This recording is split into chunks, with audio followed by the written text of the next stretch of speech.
The Kalari research ship, Gentle Current, floated in the cold darkness of space like a broken toy. Its beautiful crystal hull, once shining like a rainbow, now had deep cracks running through it. Inside the ship, Captain Velnara tried to breathe, but each breath hurt more than the last. Her skin, which should have glowed with soft blue light, was getting dimmer and dimmer. The attack had come without warning. The Vorthon Empire's war fleet had dropped out of hyperspace like hungry wolves, surrounding a lamb. The Kalari had no weapons on their ship. They were scientists and explorers, not warriors. They had tried to run, but the Vorthon ships were faster and stronger. Velnara crawled across the broken floor of her command center. Pieces of crystal crunched under her body as she moved. She had to reach the emergency communication system. Her people needed help, and they needed it now. The Vorthons were not just attacking her ship. They were attacking her entire world. With shaking hands, she activated the quantum distress beacon. The machine hummed to life, its lights blinking in the darkness. She began to record her message, speaking in the ancient Kalari language that all peaceful species in the galaxy understood.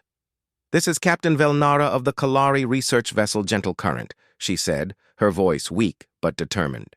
"We are under attack by the Vorthon Empire. They are not just attacking us. They are destroying our entire civilization. Our cities are burning. Our people are dying. We have no weapons to fight back. We are a peaceful people. Please, anyone who receives this message, we need help. We call upon the Galactic Mediation Council to intervene. We call upon any species that believes in peace to help us. The Vorthons are committing genocide. They will kill us all if no one stops them." She attached the star charts showing their location and the footage her ship had recorded of the Vorthon attacks. The images were horrible. Vorthon battlecruisers firing on defenseless cities, civilian ships being destroyed as they tried to escape, children running in terror as their homes exploded around them. Velnara pressed the send button and collapsed to the floor. The message shot out into hyperspace, racing toward what she hoped would be salvation. She had aimed it toward the Galactic Mediation Council, a group of peaceful species who sometimes helped resolve conflicts between different civilizations. They were her people's only hope.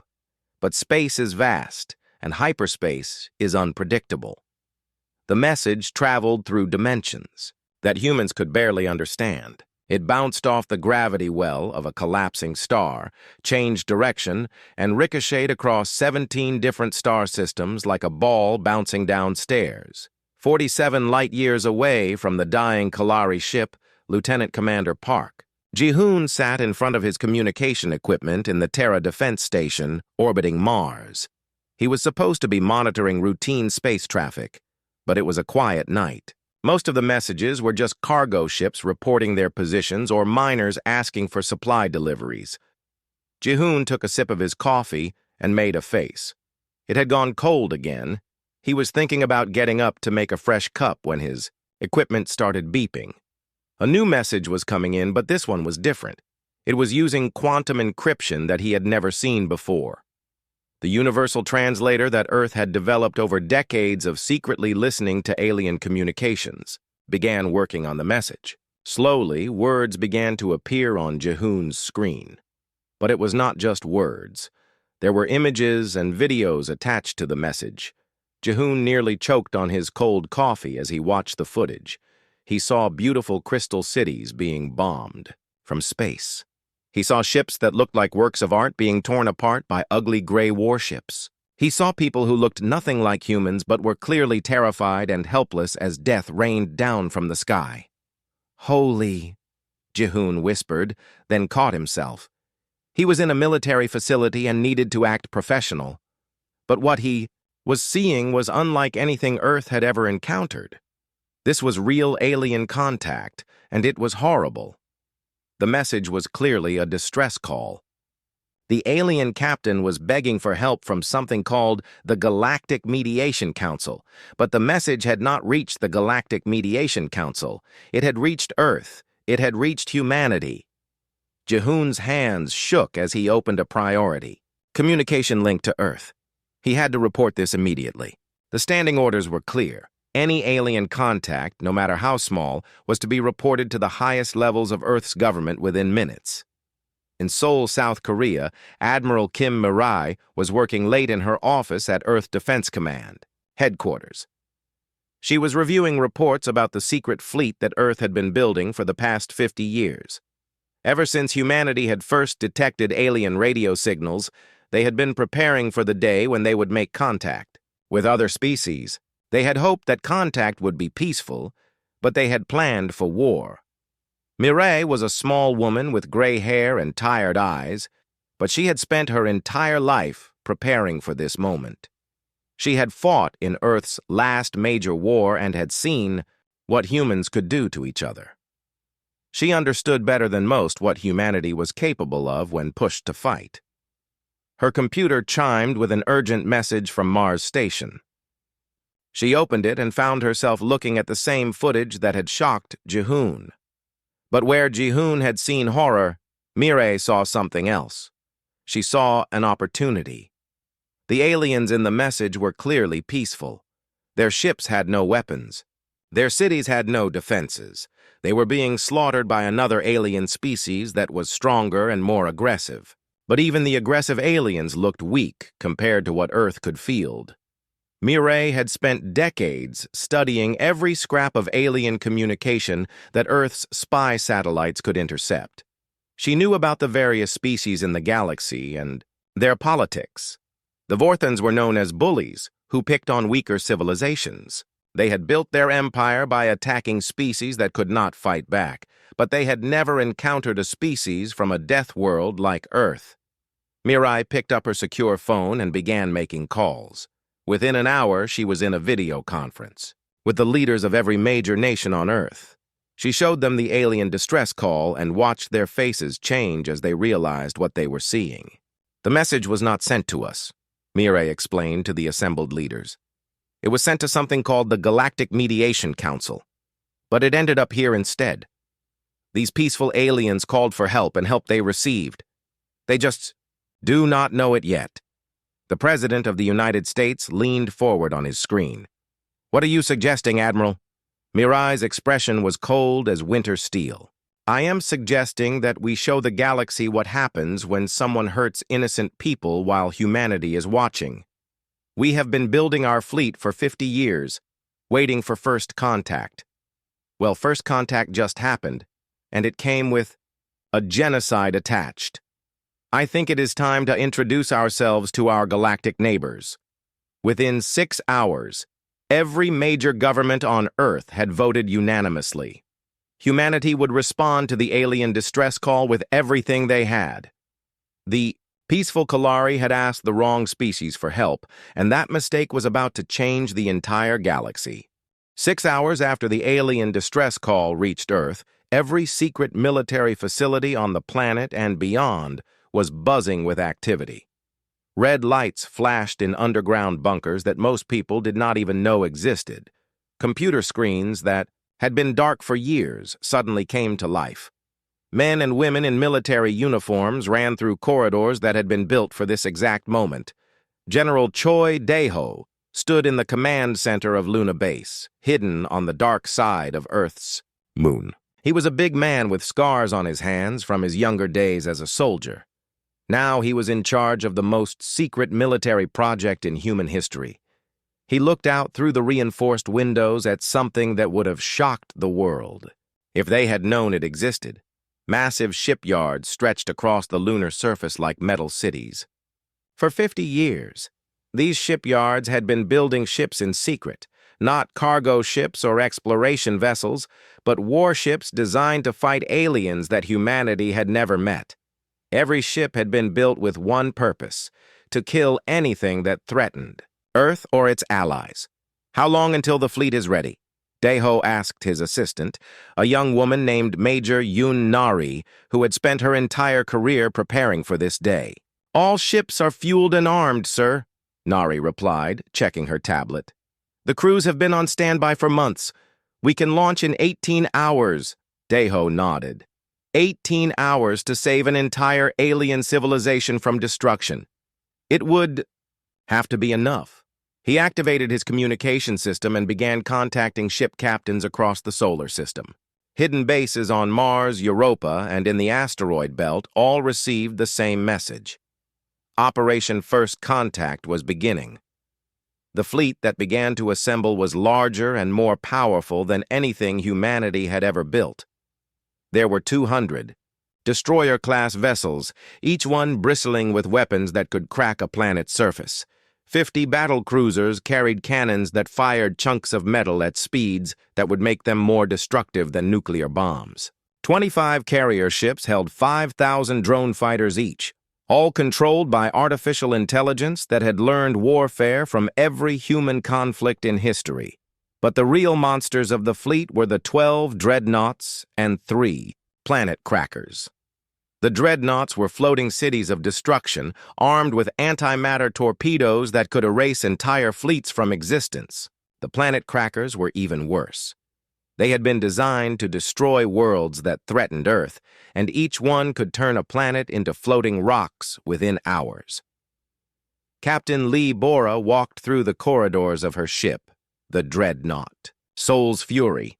She was a small woman, but everyone on her ship feared and respected her. She had fought in the Water Wars of 2157 and the Mars Rebellion of 2162. She knew how to kill, and more importantly, she knew when killing was necessary.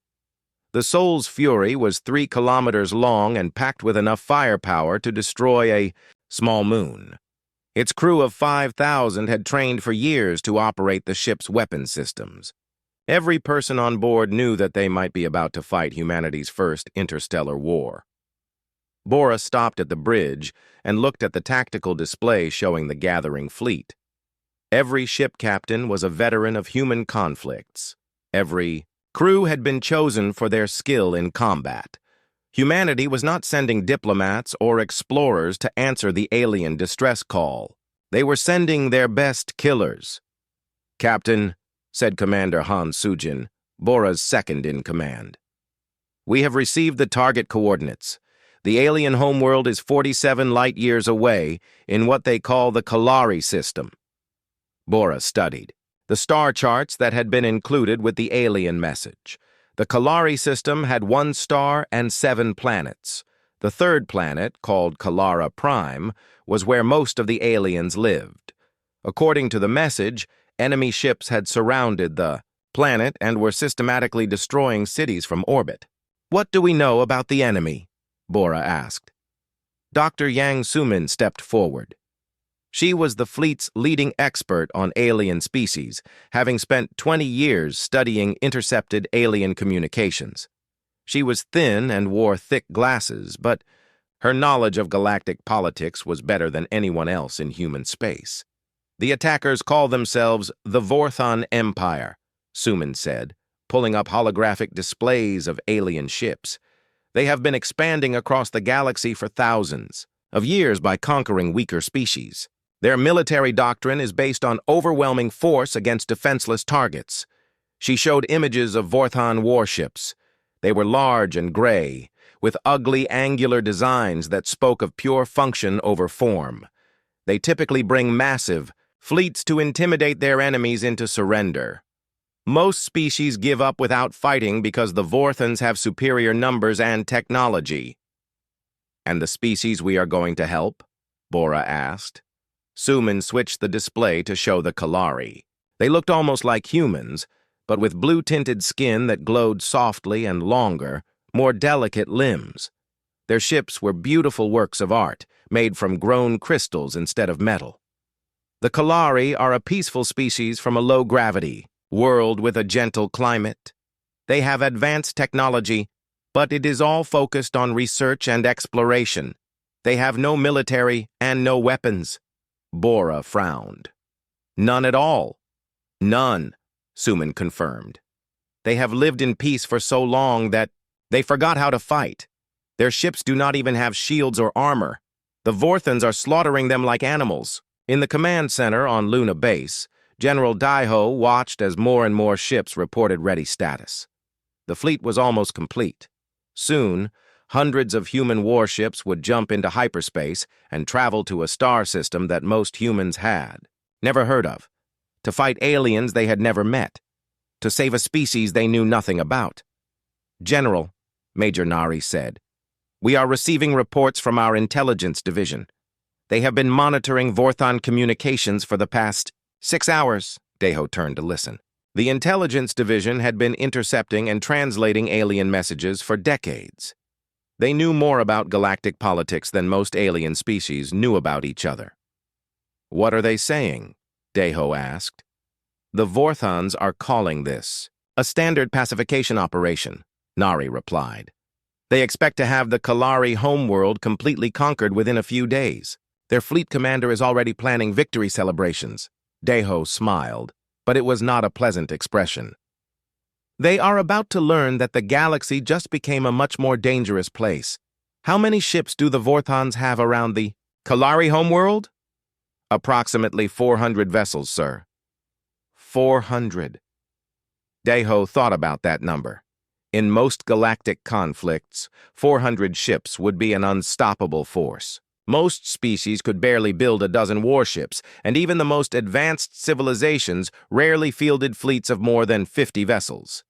But humanity was not most species. "We are sending 300 ships," Deho said. "I want the Vorthons to understand that numbers do not matter when you fight humans." Across the solar system, human crews made final preparations for war. Weapons were loaded, systems were checked, and prayers were said. Many of the humans heading into battle had never seen an alien before, but they understood their mission. Innocent people were being murdered, and humanity had the power to stop it. Captain Kim Jaewon sat in the pilot seat of his fighter craft aboard the carrier Soul's Pride. He was young, only 25, but he was one of the best combat pilots humanity had ever produced. His ship was controlled by an AI system that could react faster than any biological brain, but it still needed a human to make the important decisions. "All pilots, this is your captain speaking," came the voice of Captain Park Sun-ho over the communication system. "In 18 hours, we will be the first humans to fight in an interstellar war. We are going to save an entire species from extinction. Make your families proud." The massive fleet began to move, leaving their hiding places throughout the solar system and gathering near Earth. Admiral Kim Mirai watched from her flagship as 300 instruments of human warfare prepared to introduce themselves to the galaxy. She knew that after today, nothing would ever be the same. Somewhere in the dark between stars, the Vorthon Empire continued its systematic destruction of Kalari civilization, unaware that help was coming. Help that they would not recognize until it was far too late. The human fleet dropped out of hyperspace at the edge of the Kalari system like death itself arriving for an appointment. 300 ships appeared in space where moments before there had been nothing but stars and emptiness. Each ship was a masterpiece of human engineering designed for one purpose: killing. Admiral Kim Mirai stood on the bridge of her flagship Inchin's Wrath and looked at the tactical display showing the Kalari system. What she saw made her jaw clench with anger. The beautiful blue-green world of Kalara Prime was surrounded by 400 gray Vorthon warships. Even from this distance, she could see the orange glow of fires burning on the planet's surface. "Status report," Mirai ordered. Commander Han, Wu Jin, her tactical officer, worked quickly at his station. His fingers flew over the controls as Earth's most advanced sensors analyzed the enemy fleet. "Admiral, the Vorthons have the planet completely surrounded. They are bombarding population centers systematically. Our computers estimate they have already killed 30% of the planet's population." Mirai felt her anger grow colder and deadlier.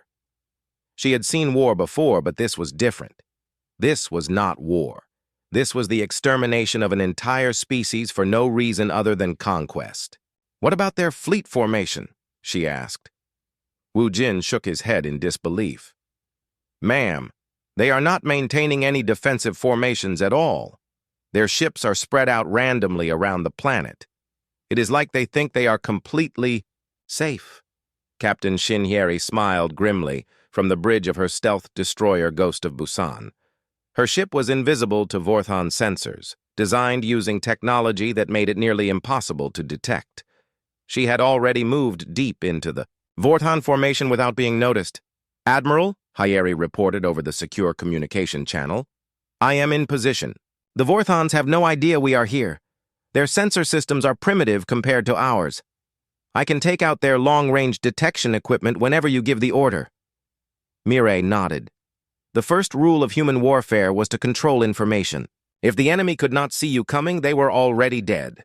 "All stealth units, begin Phase 1. Destroy their sensors, but do not reveal yourselves yet. I want them blind before they know we exist." Across the Kalara system, a dozen human stealth ships began their deadly work. Invisible projectiles traveling at tremendous speed struck Vorthon sensor arrays and communication relays. The weapons moved so fast that the Vorthons had no time to react. One moment their sensors were working perfectly. The next moment they were looking at static. On the Vorthon command ship Dominant Will, Fleet Commander Torgash stared at his displays in confusion. Torgash was a large alien with gray skin covered in bony plates. His species had evolved on a harsh world, but nothing like the nightmare that had created humanity. He had conquered dozens of star systems and destroyed countless civilizations, always through superior force and intimidation. "What is happening to our sensors?" Torgash demanded. His communications officer, a smaller Vorthon named Veltok, worked frantically at his station. "Sir, we are losing contact with our outer sensor platforms. They are just going offline one by one." "Equipment failure?" "I do not think so, sir. The failures are too systematic. It is almost like someone is destroying them on purpose." Torgash laughed, a sound like grinding metal. "Impossible. There are no other ships in this system except these pathetic Kalari research vessels. Who could be attacking our sensors?" He was about to find out. Admiral Mirai watched as the last Vorthon sensor platform went dark. The enemy fleet was now effectively blind, unable to see beyond their immediate surroundings. It was time for humanity to introduce itself to the galaxy. "Detaltabel. Ships! This is Admiral Mirai," she broadcast on the command frequency. "Decloak and move to attack positions. Remember, we are here to save the Kalari people. Every second we delay means more innocents die." Across the system, human warships began appearing like ghosts, becoming solid. Advanced stealth technology deactivated, revealing destroyers, battlecruisers, carriers, and the massive dreadnoughts. The human fleet spread out in perfect formation, surrounding the Vorthon Armada with mathematical precision. Torgash watched his tactical display fill, with red dots representing unknown ships. His bony face went pale as he counted them. 300 vessels had just appeared from nowhere, and they were moving with a coordination that spoke of advanced military training. "Unknown vessels," Torgash transmitted on all frequencies, his voice trying to sound confident despite his growing fear. "You are interfering with a lawful imperial expansion. Withdraw immediately or face destruction." The response came from Admiral Mireille herself. Her voice was calm and cold, like ice water flowing over stone. "Vorthon fleet, you are committing genocide against a peaceful species who called for help. Help has arrived. You have 30 seconds to begin immediate withdrawal or face complete annihilation." Torgash stared at his communication screen in shock. In all his centuries of conquest, no species had ever threatened the mighty Vorthon Empire. Most civilizations begged for mercy or tried to negotiate. None had ever spoken to him with such casual confidence about destroying his entire fleet. "You dare threaten us?" Torgash snarled back. "We are 400 ships strong. We are the Vorthon Empire.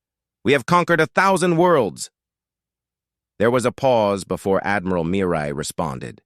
When she did speak, her words would be remembered throughout the galaxy for generations to come. "We are humanity," she said simply. "Numbers are irrelevant." Torgash looked at his chronometer. 29 seconds had passed since the ultimatum. He opened his mouth to give the order to attack these arrogant newcomers. He never got the chance to speak.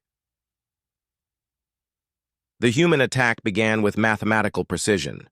Captain Park Sun-ho, commanding the battlecruiser Gwangju's Vengeance, fired the first shot. His kinetic penetrators were simple in concept, but devastating in execution.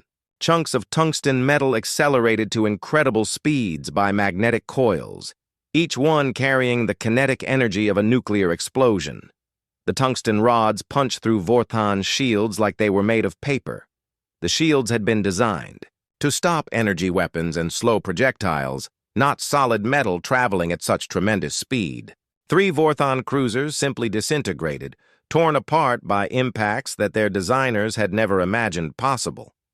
The Vorthans fired back with their plasma cannons, weapons that had terrified dozens of species into surrender. Bright green bolts of superheated gas streaked toward the human ships at speeds that should have been impossible to stop. Captain Ominha watched from her destroyer Daegu's hammer as the plasma bolts approached her ship. Her point defense systems activated automatically. Thousands of small projectiles fired from her ship's defensive weapons, creating a wall of metal that intercepted every single plasma bolt before it could reach her hull. "Is that all they have?" Minha asked her weapons officer, Lieutenant Kang. "Mayong." "Our point defense systems were designed to stop nuclear missiles moving at significant fractions of light speed. Their plasma weapons are barely faster than ancient chemical rockets." Across the battlefield, the same scene repeated itself hundreds of times. Vorthan weapons, designed to overwhelm primitive civilizations, proved completely useless against human defensive systems. Every plasma bolt was intercepted. Every particle beam was absorbed by human armor. Every missile was destroyed before it could reach its target. But the human weapons worked exactly as designed. Major Kim Jae-won led his squadron of drone fighters from the carrier Soul's Pride. Each drone was controlled by artificial intelligence that had studied every human war in history. They moved in perfect coordination, like a school of deadly fish flowing through space. The drones attacked Vorthan, formations with tactics that no alien species had ever seen. They did not try to fight fair or minimize casualties. They identified the weakest points in enemy formations and attacked them with overwhelming force, causing maximum damage in minimum time. Within the first hour of battle, half the Vorthan fleet was either destroyed or crippled. The remaining ships tried to retreat, but Captain Shin Hyeri and her destroyer squadron were waiting at the hyperspace jump points. Her ships launched smart mines that could follow fleeing vessels even into hyperspace itself. Torgash watched his fleet die around him. His command ship was damaged, its engines destroyed, its weapons offline. He sent a desperate transmission to Vorthan High Command, his voice filled with terror. "The humans, they do not fight like any species we have encountered. They do not try to minimize casualties or protect their own ships. They fight like they want us all dead. Every single one of their vessels is designed for maximum killing power. This is not warfare. This is extermination." Dr. Kang So-young, monitoring communications from the human medical ship Mercy of Daegu, intercepted the transmission and forwarded it to Admiral Mirai. The Admiral read it once, then activated her communication system to broadcast on all galactic frequencies. "This is Admiral Kim Mirai of the Human Defense Fleet," she announced to the entire galaxy. "Let this serve as notice to all species. Humanity now claims the Kalari and their territory under our protection. Any further aggression against them will be met with complete obliteration of the aggressing species. We are not here to conquer or enslave. We are here to end the systematic destruction of peaceful civilizations." The destruction of the Vortan fleet around Kalara Prime was only the beginning. What followed was not a battle, but a demonstration of what happened when a Deathworld species decided to apply its full attention to warfare. The galaxy watched, in horror and fascination, as humanity showed exactly why they should never be challenged. Captain Park Sun-ho stood on the bridge of his battlecruiser Gwangju's Vengeance and watched the last Vorthan ships try to escape. His kinetic penetrators had already destroyed dozens of enemy vessels, but he was not satisfied. The Vorthons had been killing innocent civilians for days before humanity arrived. That debt would be paid in full. Target the fleeing cruisers. Sunho ordered his weapons officer. Do not let any of them reach hyperspace. The tungsten rods fired from his ship traveled at such incredible speed that the Vorthons had no time to react. Each projectile hit with the force of a small nuclear weapon, tearing through hull plating like it was made of paper. The fleeing Vorthan ships exploded one by one, their destruction lighting up the darkness of space. Major Kim Jae-won led his drone fighter wings in hunting down the smaller Vorthon vessels that were trying to hide behind the planet's moons. His artificial intelligence systems had identified every enemy ship in the system, and none would be allowed to escape. Each drone moved with perfect precision, executing attack patterns that had been developed from humanity's most brutal wars. This is Gold Squadron, Jae-won reported to his carrier. We have located 17 Vorthan destroyers attempting to use the fourth moon as cover, beginning attack run. The drones swept around the moon like a swarm of deadly insects. The Vorthans fired everything they had at the approaching fighters, but human point defense systems made their weapons useless. The drones closed in and fired their missiles, each one guided by computers that could calculate trajectories faster than any organic brain. Captain Oh Min-ha smiled grimly as she watched her destroyer squadron finish off the last group of fleeing Vorthans. Her ships had been waiting at the hyperspace jump points, and the smart minds they had deployed were following enemy vessels even as they tried to escape into other dimensions. "Ma'am," reported her sensor operator, Lieutenant Park Ji-hoo. "We are detecting Vorthon distress signals from multiple star systems. It appears our minds followed their ships through hyperspace and are continuing to attack them in their home territory."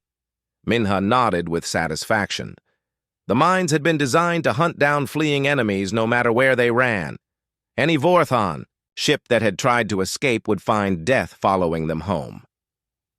On the surface of Kalara Prime, the surviving Kalari people emerged from their hiding places to see the human fleet in orbit above their world.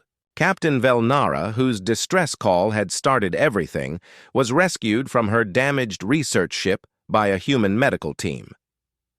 Dr. Yang Sumin worked carefully to treat the alien captain's injuries.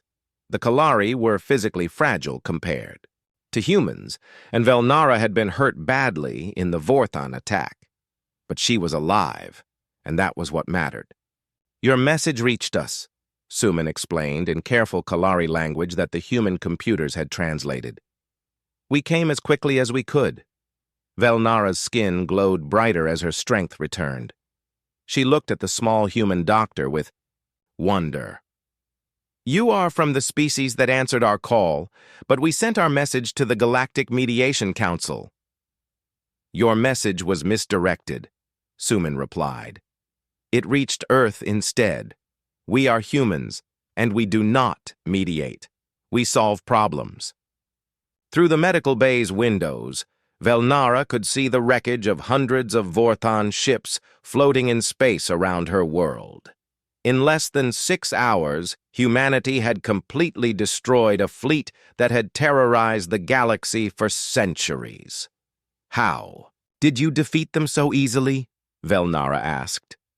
"The Vorthons have conquered thousands of worlds. Their military power is legendary." Sumin paused in her medical work and looked out at the debris field.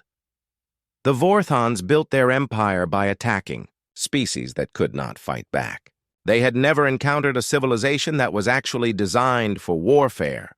Humans evolved on a world where everything tried to kill us, so we learned to kill everything else first."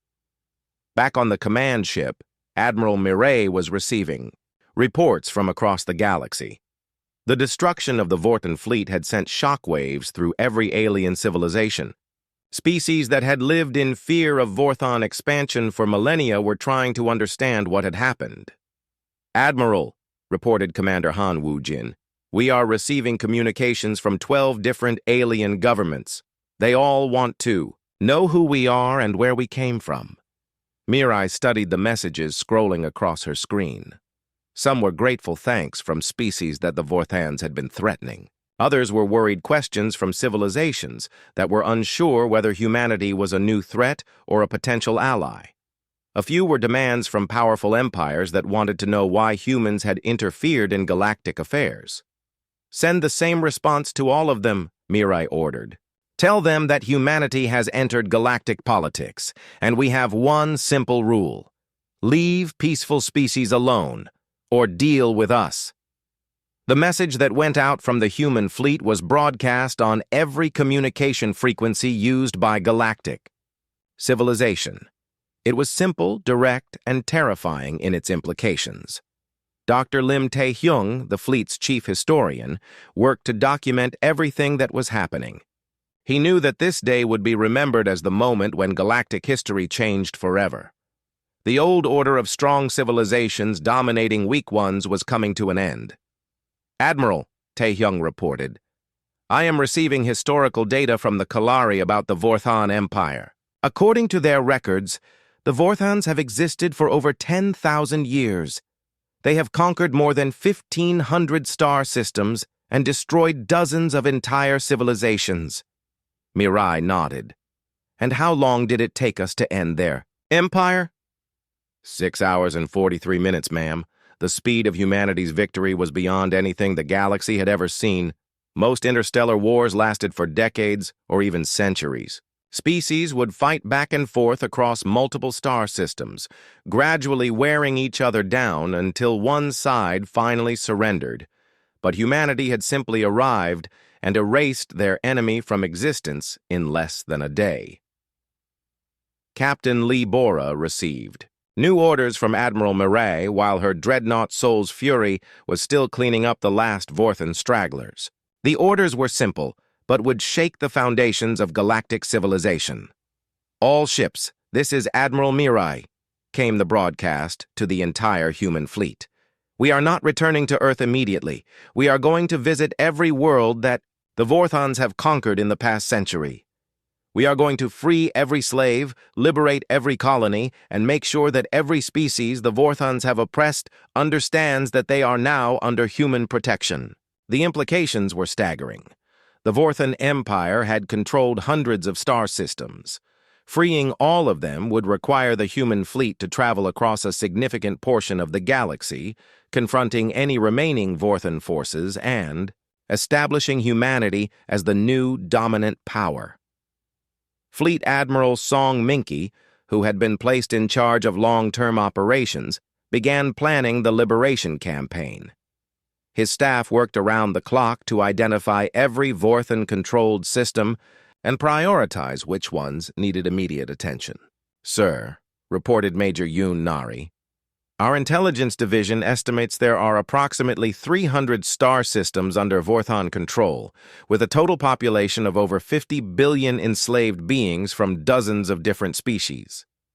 Minky looked at the star charts showing the full extent of the Vorthan Empire. It was a vast territory that had taken the Vorthans 10,000 years to conquer. Humanity was going to liberate it all in a matter of months. "Begin preparation of liberation. Fleets," Minky ordered.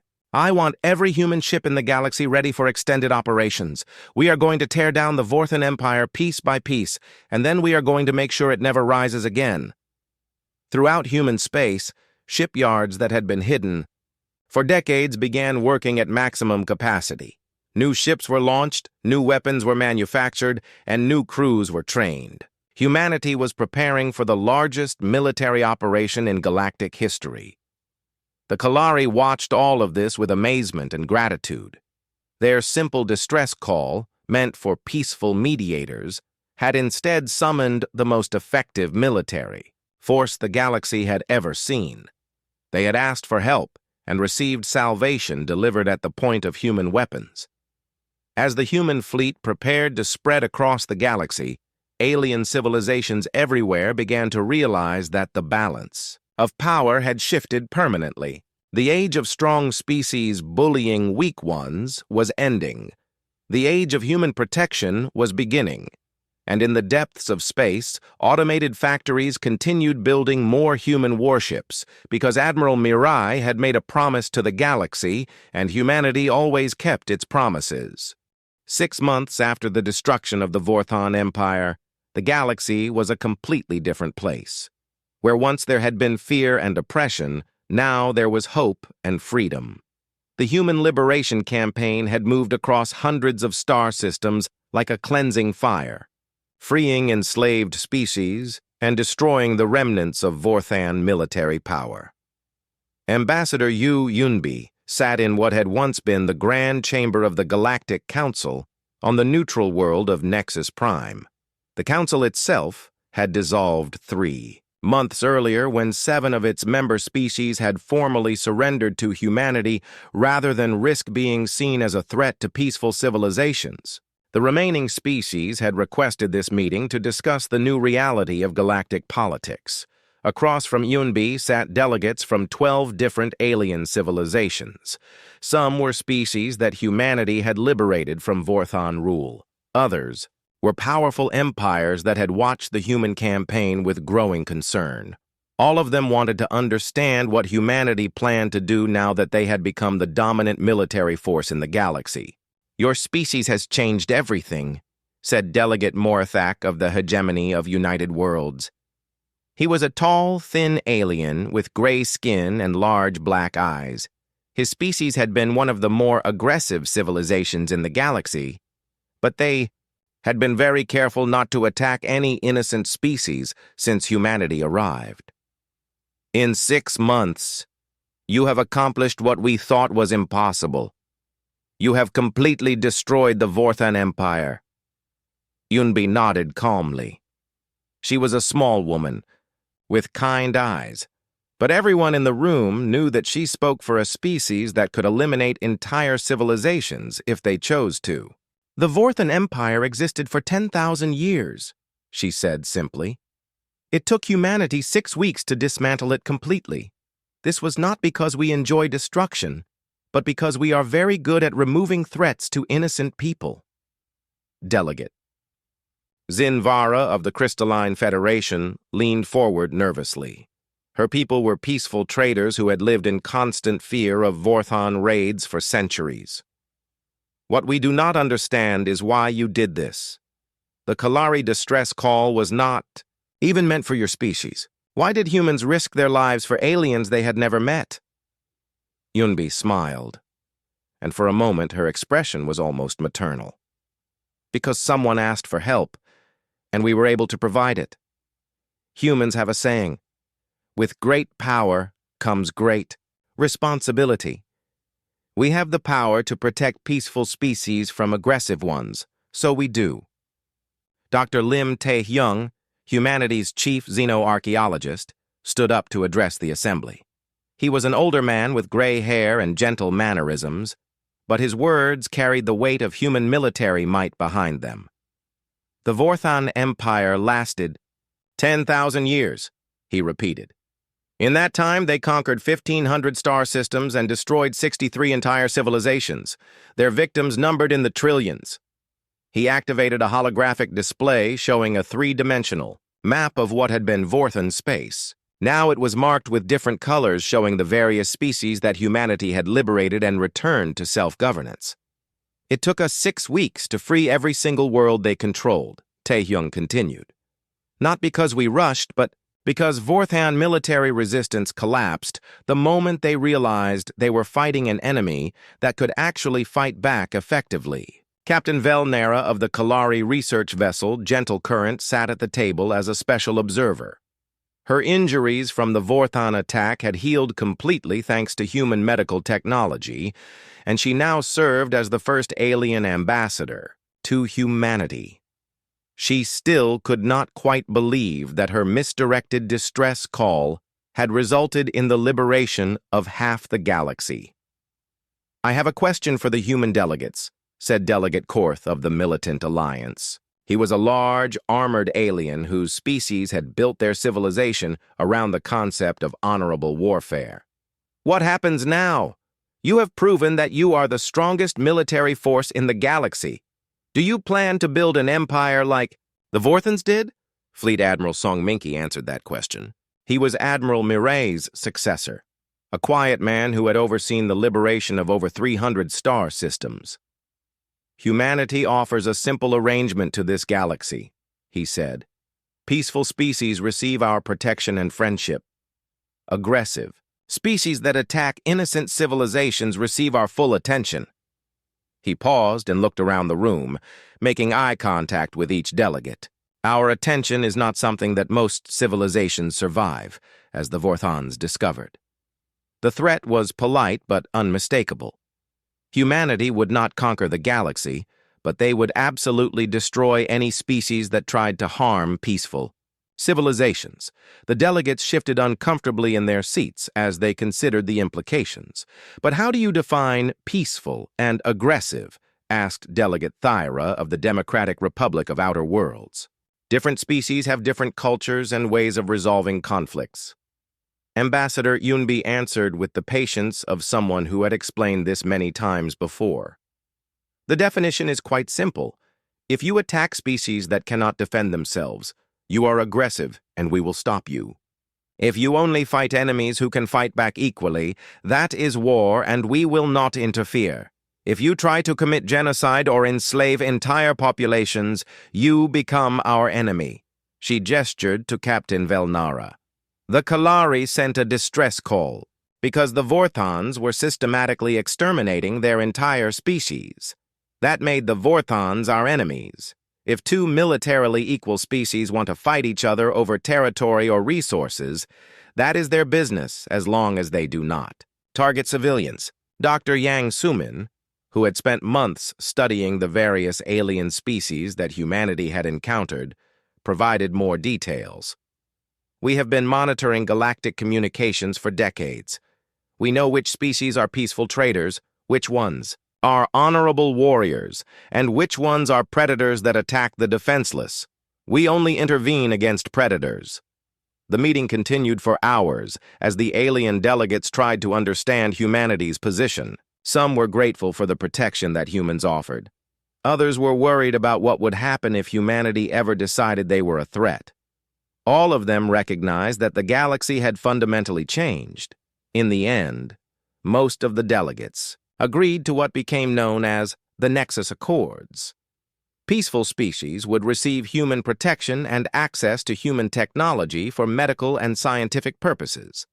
Aggressive species would be watched carefully and destroyed if they attacked innocent civilizations. The galaxy would finally have peace, enforced by the most effective military force it had ever seen. As the meeting ended, Ambassador Yunbi walked with Captain Velnara through the gardens outside the conference center. The Kalari captain moved gracefully despite her earlier injuries, her skin glowing with the soft blue light that indicated health and happiness among her people. "Do you ever regret sending that distress call?" Yunbi asked. Velnara considered the question carefully. "My people are alive because of that message. Hundreds of other species are free because of it. The galaxy is safer than it has been in millennia. No, I do not regret it, even though it was an accident that brought you to us instead of the Galactic Mediation Council." "It was not an accident," Yunbi said quietly. "The universe has a way of making sure help arrives when it is needed most. Your people called for help and help came. It just came in a form that nobody expected. Deep in space, human shipyards continued their work. New vessels were being built constantly, not for conquest, but for protection. Humanity had made a promise to the galaxy, and they intended to keep it forever. Advanced sensor networks monitored every star system, watching for signs of aggression against peaceful species. The Kalari homeworld of Kalara Prime had become a symbol of humanity's commitment to protecting innocent life. The planet flourished under human protection, and its people worked alongside human scientists to develop new technologies that would benefit all peaceful species. Other species that had been liberated from Vorthon rule were rebuilding their civilizations with human help. Some, like the artistic Melodians, created beautiful works of art celebrating their freedom. Others, like the industrious builders, focused on reconstructing the worlds that the Vorthons had damaged. Throughout the galaxy, aggressive species watched the human fleets with wary respect. Those who had been planning expansion against weaker neighbors quietly canceled those plans. Those who had been enslaving other species quickly freed their captives and hoped that humanity would not decide they needed to be taught a lesson. The galaxy had learned a fundamental truth. When desperate people send a call for help into the void, they should be very careful who answers. For the Kalari, it had been the best possible mistake. Their misdirected distress call had summoned protectors who would ensure that no peaceful species would ever face extinction again. For predators and tyrants throughout the galaxy, it had been their worst nightmare come true. They had awakened an apex predator that would never allow the strong to prey upon the weak again. The wrong hands had received the alien SOS, and the galaxy would never be the same. Peace, it turned out, was best achieved not through negotiation or diplomacy, but through the overwhelming application of superior firepower by those who cared about protecting the innocent. Humanity had answered the call, and they would never stop answering it.